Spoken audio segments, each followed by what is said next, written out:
Hello, practice English again. This is the podcast from Times News Briefing, the evening edition of 7th of May 2024. This is the Defense Secretary has apologized to military personnel and veterans whose bank details were exposed in a major hack on the Ministry of Defense that has been blamed on China. Grand Sharp didn't accuse Beijing of the cyber attack directly when he updated MPs on the payroll system breach.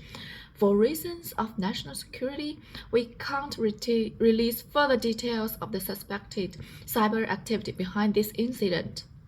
However, I can confirm to the House that we do have indications that this was the suspected work of a malign actor, and we cannot rule out state involvement. He told the Commons there will be a government review of the third-party contractor that ran the software. China says the suggestion it was behind the attack is a smear campaign.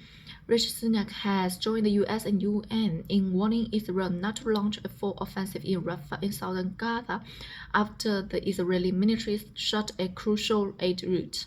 The IDF says seizing the Rafah crossing in with Egypt is a significant step to defeating Hamas, and it was prepared to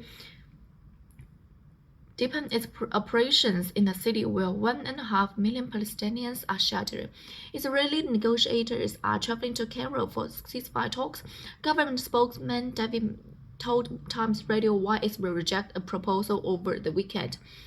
It's a deal which seeks to leave Hamas in power, okay?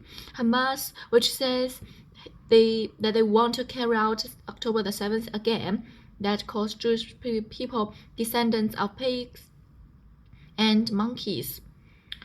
It's a deal which they want to stay in power. We are simply not allowing that to happen.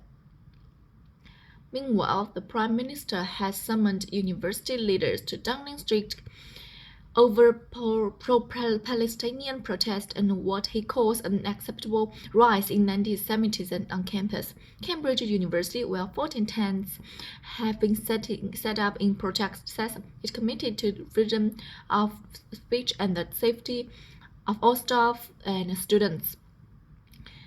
The adult film star Stormy Daniels has testified at Donald Trump's criminal hush money trial about an affair she claimed to have had with him. The former American president denies allegations that he falsified business records to pay her to keep quiet during his 2016 election campaign. John Sweeney will be the next First Minister of Scotland after being voted by a majority of MSPs. The former Deputy First Minister said he didn't think he'd hold another senior government position.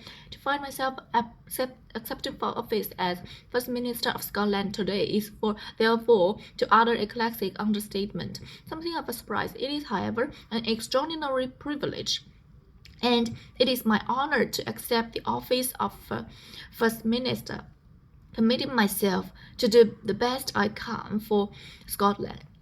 Some prisoners will be freed 70 days early as ministers extend an emergency release scheme to stop overcrowding. Measures introduced less than 2 months ago to release inmates 35 days early has failed to ease pressure on men's prisons in England and Wales. Labour has called it a national scandal. An attempt for a 4-point deduction for breaching the Premier League's financial rules has been upheld. It means the club stays 3 points off the relegation zone with 2 games to play this season. There's more in these stories throughout the day on Times Radio. And here is the end of the practice.